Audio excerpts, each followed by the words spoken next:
तो जय हिंद बच्चों, देखिए आज के इस वीडियो में हम लोग बात करने वाले हैं कि फिज़िक्स के न्यूमेरिकल्स को कैसे सॉल्व करते हैं। ठीक है, इस वीडियो में फिज़िक्स के न्यूमेरिकल को सॉल्व करने का कॉन्सेप्ट क्या है ना, कौन कौन से हमारे स्टेप्स होते हैं, कौन कौन से चरण होते हैं, किन किन चीज़ों का ध्यान देना चाहिए, इन सभी छोटे छोटे पॉइंट्स पर हम लोग बात करेंगे। ठीक है, और साथ ही साथ दो एग्जाम्पल लेकर के भी समझेंगे, यानी कि इस वीडियो में हम लोग दो न्यूमेरिकल भी सॉल्व करेंगे और आपको 100% समझ में आएगा। इस वीडियो को देखने के बाद आप कभी भी ये नहीं कहेंगे कि आपको न्यूमेरिकल नहीं आता है। ठीक है बच्चों, तो देखिए तो सबसे पहले आपको करना क्या है, तो सबसे पहले आपको इस वीडियो को एंड तक देखना है और लाइक कर देना है और चैनल को सब्सक्राइब कर देना है। ठीक है बच्चों, तो चलिए हम लोग ये सीख लेते हैं कि अगर हम न्यूमेरिकल की जब बात करते हैं, फिज़िक्स के न्यूमेरिकल की बात करते हैं, या फिर 10th की बात हो या फिर 12th की बात हो, तो हमें सबसे पहले क्या करना चाहिए, एक एक स्टेप पर हम लोग ध्यान देंगे बच्चों। ठीक, पहले कॉन्सेप्ट समझ लीजिए, यानी कि न्यूमेरिकल को सॉल्व करने से पहले किन किन बातों का ध्यान रखना है, किन किन चीज़ों को ध्यान में रखना है। ठीक है, जो भी सवाल दिया गया है बच्चों उसको बहुत ही ध्यान से पढ़ लेना है, एक एक शब्दों को ध्यान से पढ़ लेना है कि सवाल में कह क्या रहा है। उसके बाद दूसरा काम देखिए, सवाल में जो दिया है उसे उसके प्रतीक व एसआई मात्रक के साथ लिख लें। ठीक है, उसके बाद पढ़ने के बाद आपको क्या करना है कि जो दिया है, जो भी दिया हुआ है, जैसे मान लीजिए कि बल का मान दिया है, या फिर दूरी दिया हुआ है, या फिर विद्युत क्षेत्र का मान दिया है, या फिर चुंबकीय क्षेत्र का मान दिया है, कुछ भी दिया हुआ है तो आपको उसको लिख लेना है। लेकिन किसके साथ, दो चीज़ों का ध्यान रखिएगा। पहले संकेत के साथ, जैसे मान लीजिए कि आवेश का मान दिया है तो आवेश का संकेत क्यू होता है। ठीक है, तो क्यू बराबर जो भी आवेश का मान दिया है वो लिख लेंगे, और मात्रक हमेशा एसआई में होना चाहिए, यानी कि इंटरनेशनल सिस्टम यूनिट में मात्रक होना चाहिए। जैसे मान लीजिए आवेश का मान दिया हुआ है 4 माइक्रोकुलम, तो हमको पता है कि आवेश का मात्रक जो होता है, एसआई मात्रक, वो कुलाम होता है, तो आपको माइक्रो हटाना पड़ेगा। मैं आपको समझाता हूँ सब कुछ, ठीक है, धीरे धीरे। अब बस वीडियो को एंड तक देखना है आपको। तो सवाल में जो दिया है उसको प्रतीक के साथ लिख लेना है। जैसे अगर समय मिनट में दिया है तो उसे टी, समय को किससे प्रदर्शित करेंगे, टी बराबर समय लिख लेना है, लेकिन सेकंड में। मिनट में दिया है समय तो उसको सेकंड में बदल करके लिख लेना है। फिर जानते हैं कि 1 मिनट बराबर 60 सेकंड, यानी कि अगर दिया हुआ है टी बराबर 2 मिनट तो 2 में 60 से गुणा करके आप उसको सेकंड में बदल लेंगे। दूरी जो होता है सेंटीमीटर में होता है, मिलीमीटर में होता है, किलो में मीटर में होता है, एंगस्ट्रॉम में होता है, माइक्रोमीटर में दिया है तो दूरी है ना का सिंबल लिख करके बराबर दूरी का मान निकाल लेना है मीटर में। ठीक है, दूरी अगर सेंटीमीटर में दिया है, मिलीमीटर में दिया है, किलोमीटर, है ना। एग्जाम्पल मैं आपको बता रहा हूँ कि इसका क्या मतलब हुआ, कि प्रतीक के साथ और एसआई मात्रक के साथ क्या मतलब हुआ इसका। तो दूरी अगर centimetre, millimetre, kilometre, angstrom, micrometre में दिया है तो आपको दूरी डी बराबर या फिर कहीं आर बराबर, है ना, लिख करके, या फिर कहीं एस बराबर लिखा जाता है, दूरी को बराबर लिख करके, है ना, मात्रक मीटर जो होता है एसआई मात्रक उसमें आप बदल करके लिख लेंगे। और उसके लिए ज़रूरी क्या है बच्चों, उसके लिए ज़रूरी है यहाँ पर कुछ लिखा हुआ सूत्र, आप इसे कह सकते हैं यूनिट कन्वर्सन। ठीक है ना, मात्रकों का जो रूपांतरण है कि सेंटीमीटर से मीटर में कैसे बदलेंगे, है ना, मिलीमीटर से मीटर में कैसे बदलेंगे, एंगस्ट्रॉम को मीटर में कैसे बदलेंगे, तो ये मात्रकों का रूपांतरण होता है। आप ये जानते हैं कि 1 सेंटीमीटर बराबर 10⁻² मीटर होता है। अगर दोनों तरफ वर्ग कर देंगे, स्क्वायर कर देंगे, तो आपको मिल जाएगा 1 सेंटीमीटर स्क्वायर बराबर 10⁻⁴ मीटर स्क्वायर। जैसे मान लीजिए क्षेत्रफल दिया हुआ है ना, क्षेत्रफल दिया है सेंटीमीटर स्क्वायर में, तो क्षेत्रफल को आपको मिलीमीटर स्क्वायर मतलब मीटर स्क्वायर में बदलना पड़ेगा। तो उसके लिए जो भी सेंटीमीटर स्क्वायर दिया हुआ है उसमें आप 10⁻⁴ से गुणा कर देंगे। एग्जाम्पल में बताऊँगा तो आपको क्लियर बातें सारी चीज़ें हो जाएंगी। ठीक है, 1 मिलीमीटर इक्वल टू 10⁻³ मीटर होता है, 1 millimetre square equal to 10⁻⁶ metre होता है, 1 सेंटीमीटर क्यूब इक्वल टू होता है 10⁻⁶ मीटर क्यूब। आसान होता है बिल्कुल, ठीक है ना। जैसे यहाँ पर दिया हुआ है 1 सेंटीमीटर इक्वल टू 10⁻² मीटर, इन दोनों का क्यूब कर देंगे तो आपको ये मिल जाएगा। 1 मिलीमीटर क्यूब, जैसे 1 मिलीमीटर बराबर इतना दिया हुआ है तो दोनों तरफ क्यूब कर देंगे तो मिल जाएगा 10⁻⁹ metre cube. 1 minute is equal to 60 second होता है, 1 आवर में 3600 सेकेंड होता है, 1 माइक्रो बराबर होता है 10⁻⁶। ठीक है, जैसे मान लीजिए कि आवेश का मान दिया हुआ है, आवेश का मान Q बराबर 2 माइक्रो कूलम। तो आप ये जानते हैं कि आवेश का मात्रक कूलम होता है, तो 2 लिखिए और इंटू माइक्रो को हटा करके 10⁻⁻6 लिख दीजिए और कूलम आपका 10 आ जाएगा। तो कहने का मतलब ये है बच्चों कि सवाल में जो कुछ भी दिया है उसको उसके संकेत के साथ और एसआई मात्रक के साथ आपको लिख देना है। 1 एंगस्ट्रॉम बराबर 10⁻10 मीटर होता है। जैसे कोई सवाल है और सवाल में जो चाल है, जो वेग है, वो किलोमीटर प्रति घंटे में दिया हुआ है, किलोमीटर पर आवर में दिया हुआ है, तो आप उसे मीटर पर सेकंड में बदलेंगे। कैसे बदलेंगे? तो 1 किलोमीटर पर आवर बराबर होता है 5/18 मीटर पर सेकंड। यानी कि अगर आपके पास कोई वेग है या फिर कोई चाल है, जैसे मान लीजिए कि वेग दे दिया है आपके पास कितना, 36 किलोमीटर प्रति घंटा, तो आप इसको बदलेंगे किस में? मीटर पर सेकेंड में, क्योंकि मीटर पर सेकेंड आपके चाल का एसआई मात्रक होता है। 36 गुणे 1 किलोमीटर प्रति घंटा बराबर 1 किलोमीटर प्रति घंटा बराबर 5/18 होता है, ठीक है। या फिर है ना, किलोमीटर प्रति घंटे को मीटर प्रति सेकेंड में बदलने के लिए किससे मल्टीप्लाई करेंगे? 5/18 से, तो बदल जाएगा मीटर पर सेकेंड। 18 का 18, 18 दूनी 36, 2 पंचे 10 मीटर पर सेकेंड। यानी कि जो भी वस्तु 1 घंटे में 36 किलोमीटर जा रही है, इसका मतलब ये हुआ कि 1 सेकेंड में 10 मीटर वो चल रही होगी, ठीक है। आपको ये पता होगा ये बात, है ना। तो मीटर पर सेकेंड को अगर किलोमीटर प्रति घंटा में बदलना है तो 18/5 से गुणा करेंगे, और किलोमीटर प्रति घंटे को मीटर पर सेकेंड में बदलना है तो 5/18 से गुणा आपको करना पड़ेगा, ठीक है। उसके बाद देखिए आपको करना क्या है, यह आवश्यक है कि आपको भौतिक राशियों को पहचानना, संकेतों का पता होना व उसके एसआई मात्रकों की जानकारी होना ज़रूरी है। न्यूमेरिकल करने के लिए ये सबसे ज़रूरी है, सबसे आवश्यक है कि आपको भौतिक राशियों को पहचानने आना चाहिए कि ये भौतिक राशि बल दिया हुआ है, ये विद्युत क्षेत्र है ना, ये विद्युत धारा का मान है, ये विद्युत विभव है ना, आ रही बात समझ में। तो इस तरह से आपको भौतिक राशियों को पहचानना, प्लस उसको किस संकेत से लिखना है ये, प्लस उसका एसआई मात्रक का ज्ञान आपको होना चाहिए, ठीक है, ज़रूरी है ये। और सबसे महत्वपूर्ण, उस राशि से संबंधित फार्मूला याद होना ज़रूरी है। जैसे मान लीजिए कोई सवाल है, उसमें m का मान दे दिया, ठीक है, उसमें f का मान दे दिया, ठीक है, और पूछ रहा है कि a बताओ, ठीक है। तो a आपको पता करना है, तो a, f और m में आपको फार्मूला पता होना चाहिए, f बराबर m इंटू a, ठीक है। ये कहने का मतलब हुआ कि सबसे महत्वपूर्ण ये है कि उस राशि से संबंधित, यानी कि जो हमें पता करना है उससे संबंधित एक सूत्र हमको पता होना चाहिए। बात समझ में आ रही है, ठीक है। आगे देखिए, राशियों को उनके संकेत व एसआई मात्रकों के साथ लिखने के बाद उचित सूत्र लगाइए और ध्यान से सरल करिए, ठीक है। आपने राशियों को मान लीजिए संकेत और मात्रकों के साथ लिख लिया। अब लिखने के बाद देखिए कि किस सूत्र का आपको प्रयोग करना है, उस सूत्र का प्रयोग करिए बच्चों।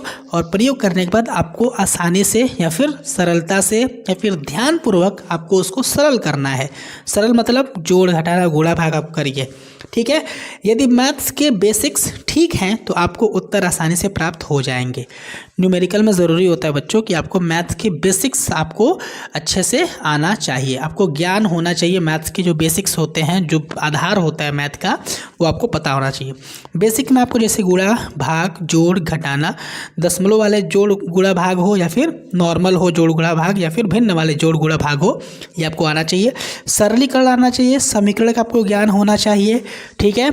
और साथ ही साथ जो सर्वसमीका होते हैं, जैसे a प्लस बी को होल स्क्वायर पे तोड़ना, a माइनस बी को होल स्क्वायर पे तोड़ना, a प्लस बी के होल स्क्वायर होल क्यूब पे तोड़ना, a square minus B square का सूत्र भी लगाना पड़ जाता है। तो ये सब बेसिक्स की जानकारी आपको होना चाहिए बच्चों।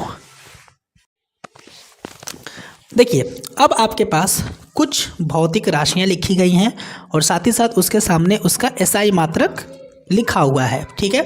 लंबाई हमेशा मीटर में होना चाहिए, अगर नहीं दिया है तो मीटर में बदलेंगे। न्यूमेरिकल की मैं बात कर रहा हूँ। द्रव्यमान हमेशा किलोग्राम में होना चाहिए, नहीं दिया है तो किलोग्राम में बदलेंगे। समय सेकंड में होना चाहिए, नहीं सेकंड में दिया है तो सेकंड में बदलेंगे। अगर सेकंड मिनट में दिया है, घंटे में दिया है तो बदलना पड़ेगा। मतलब समय अगर मिनट में दिया है, घंटे में दिया है तो सेकंड में उसको बदलिए। ताप का एसआई मात्रक केल्विन होता है, तो आपको पास अगर ताप डिग्री सेल्सियस में दिया है तो आपको केल्विन में बदलना पड़ेगा। रीज़न मतलब तरीका क्या है, तो तरीका ये है कि जो भी डिग्री सेल्सियस में मान दिया हुआ है उसमें आप सिर्फ 273 जोड़ दीजिए। जैसे T बराबर 40 डिग्री सेल्सियस है, तो अगर आप 40 में 273 को जोड़ देते हैं तो जो भी आपको मिलेगा वो केल्विन में हो जाएगा। ठीक है ना, ये ध्यान रखिएगा। विद्युत धारा आपका एम्पियर, विद्युत धारा का मात्रक जो होता है SI मात्रक एम्पियर होता है। तो अगर विद्युत धारा का मान अगर आपके पास दिया हुआ है, जैसे मान लीजिए I का मान आपके पास दिया हुआ है 2 मिली एम्पियर, तो आपको ये पता है कि भाई ये तो विद्युत धारा है और इसका मात्रक SI मात्रक एम्पियर होता है, तो इसमें मिली का क्या काम है, तो आप कुछ नहीं करेंगे, 2 लिखेंगे, इंटू करने के बाद मिली के जगह पे आप लिख देंगे 10 का घात -3 और यहाँ पे आ जाएगा एम्पियर A। तो I का मान अब आपके पास सिर्फ एम्पियर में आ चुका है। तो जो भी न्यूमेरिकल आप हल करेंगे उसमें I का मान जहाँ भी रखना होगा 2 नहीं रखेंगे बल्कि 2 × 10⁻³ एम्पियर रखेंगे। ठीक है, 1 मिली बराबर 10 का घात -3 होता है, ये आप ध्यान रखेंगे। उसके बाद बच्चों जैसे यही सेम चीज़ यहाँ पर लिखा हुआ है कि अगर I बराबर 5 एम्पियर दिया है तो ठीक है, लेकिन अगर I बराबर 5 मिली एम्पियर दिया है तो इसे एम्पियर में बदलना पड़ेगा। उसके लिए क्या करेंगे, I बराबर 5 मिली एम्पियर लिख लेंगे। I बराबर 5 लिखने के बाद बस मिली को हटाना है, तो मिली की जगह पर 10 का घात -3 लिख देंगे, एम्पियर 10 का 10। ठीक है, और अगर I बराबर 3 माइक्रो एम्पियर दिया हुआ है तो माइक्रो को हटा करके 10 का घात -6 लिखना पड़ेगा, एम्पियर आपका 10 का 10 आएगा। तो कुल मिलाकर के यहाँ पर जो खेल है बच्चों, दूसरा खेल जो है वो यूनिट के कन्वर्जन का है, यानी मात्रकों के परिवर्तन का है। मात्रक अगर SI में नहीं है तो बदलना पड़ेगा। कुल मिलाकर के सवाल पढ़िए, ध्यान से पढ़िए, पढ़ने के बाद जो भी उसमें मान दिए गए हैं संकेत के साथ लिखिए। संकेत के साथ लिखने के बाद फार्मूला लगाइए और जो भी आप लिखेंगे संकेत के साथ SI मात्रक के साथ होना चाहिए, अगर नहीं है तो बदलिए उसको। चलिए अब हम सवाल देख लेते हैं। कह रहा है कि 3 सेंटीमीटर लंबे और इतना मिलीमीटर स्क्वायर अनुप्रस्थ परिच्छेद वाले चालक का प्रतिरोध 3 ओम है, तो चालक के पदार्थ की प्रतिरोधकता ज्ञात कीजिए। सबसे पहले दिया क्या है, 3 सेंटीमीटर दिया है, इतना मिलीमीटर स्क्वायर क्षेत्रफल दिया हुआ है, प्रतिरोध 3 ओम दिया हुआ है। तो जो दिया है वो पहले आप लिख लीजिए। सॉल्यूशन जब आप करेंगे तो हमने कहा कि जो दिया है उसको आप लिखिए संकेत के साथ और SI मात्रक के साथ। 3 सेंटीमीटर लंबाई है यहाँ पर, यानी L का मान आप लिखेंगे 3 सेंटीमीटर। सेंटीमीटर तो लंबाई का SI मात्रक है नहीं, मीटर है, तो 3 लिखिए और सेंटीमीटर को हटाने के लिए 10 का घात -2 कर दीजिए, मीटर में बदल गया, SI मात्रक में बदल गया। क्षेत्रफल आप देखिए यहाँ पे, क्षेत्रफल यानी कि एरिया दिया हुआ है कितना, 0.002 मिलीमीटर स्क्वायर। आप देखिए क्षेत्रफल का जो SI मात्रक होता है वो मिलीमीटर मतलब मीटर स्क्वायर होता है, सॉरी मीटर स्क्वायर होता है, तो उसको मीटर स्क्वायर में बदलना पड़ेगा।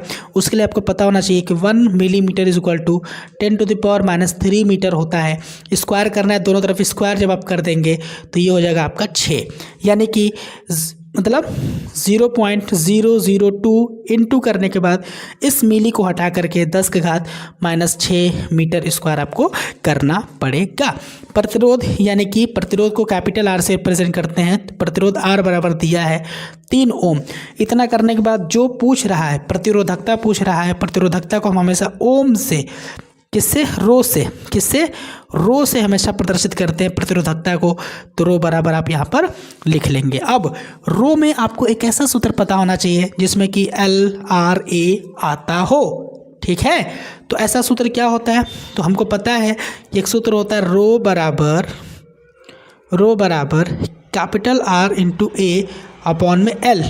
दिस इम्प्लाइज दैट रो का मान आपको निकालना है बराबर कैपिटल R का मान दिया है 3 गुणे A का मान हमने निकाला है यहाँ से 0.002 × 10⁻⁻6 और बटे में L का मान यहाँ पर दिया हुआ है, मतलब हमने निकाला है 3 × 10⁻⁻2।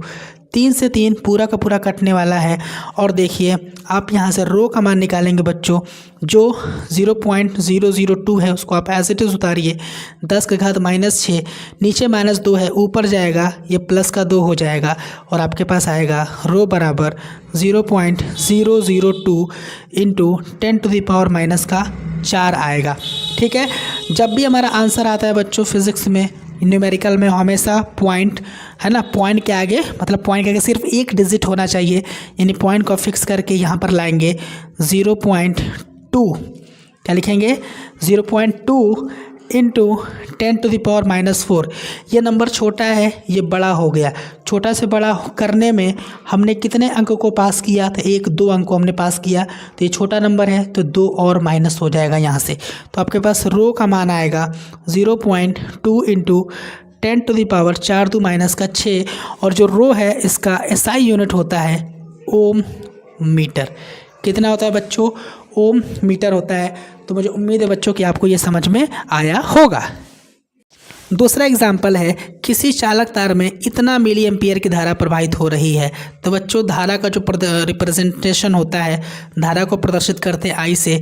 I बराबर है 5 मिली एम्पियर। हमको पता है कि धारा का SI मात्रक एम्पियर होता है, तो इसको बदलना पड़ेगा एम्पियर में, और इसके लिए मिली को हटा करके 10⁻³ करना पड़ेगा और एम्पियर आपका 10 आ जाएगा। कह रहा है कि तार से 2 मिनट में प्रवाहित होने वाली आवेश की मात्रा बताइए। 2 मिनट समय है, समय मतलब स्मॉल t का मान दिया है 2 मिनट, और आप ये जानते हैं कि समय का SI मात्रक सेकंड होता है।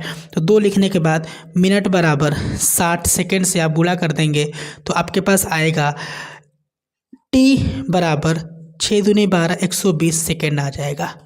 ठीक है बच्चों, उसके बाद जो दिया था हमने उसको तो लिख लिया। पूछ रहा है आवेश की मात्रा बताइए। आवेश की मात्रा मतलब Q का मान आपको बताना है। अब आपके पास Q का एक सूत्र पता होना चाहिए T और I में, जो कि होता है Q बराबर IT। Q बराबर IT, ठीक है, 10th का फार्मूला है बच्चों। तो Q बराबर I का मान कितना हमने निकाला यहाँ से, तो 5 इंटू 10⁻³ इंटू T का मान हमने कितना निकाला, तो 120 निकाला है हमने। तो Q का मान आप अगर निकालें तो 12×5 आप यहाँ पे 60 लिख सकते हैं, और एक 0 एक्स्ट्रा है इंटू 10⁻³ तो Q बराबर 600 का मतलब हुआ 6 × 10⁻² × 10⁻³ इसको आप हल करेंगे बच्चों तो आपको मिलेगा Q बराबर 6 इंटू 10⁻³ और 2 मिलकर के हो जाएगा -1, जिसे कि आप लिख सकते हैं Q बराबर 0.6 कूलाम। ठीक है, 0.6 कूलाम। भाई आवेश है ना, आवेश का मात्रा क्या होता है, कूलाम होता है। तो जब आप फार्मूले में मानों को रखेंगे SI मात्रक के साथ रखेंगे तो जो आंसर आएगा वो SI मात्रक के साथ ही आएगा। तो बस बच्चों यही होता है न्यूमेरिकल करने का तरीका।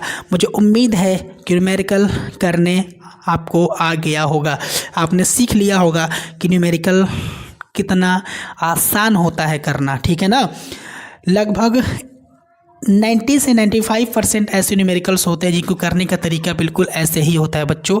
बस आपको सूत्र याद होना चाहिए, भौतिक राशियों को पहचानने आना चाहिए, उसका संकेत पता होना चाहिए, SI मात्रक आपको आना चाहिए, और मात्रकों का जो परिवर्तन है वो आपको आना चाहिए, और सरलीकरण यानी कि मैथ्स का बेसिक आपको आना चाहिए। मैथ्स आपका ठीक होना चाहिए, है ना, मतलब जोड़ घटाना गुणा भाग थोड़ा सा सिंप्लीफिकेशन वगैरह आपको आना चाहिए बच्चों। ठीक, तो मुझे उम्मीद है कि वीडियो आपको लगा होगा कि हाँ ये वीडियो हमारे लिए लाभदायक रहा है।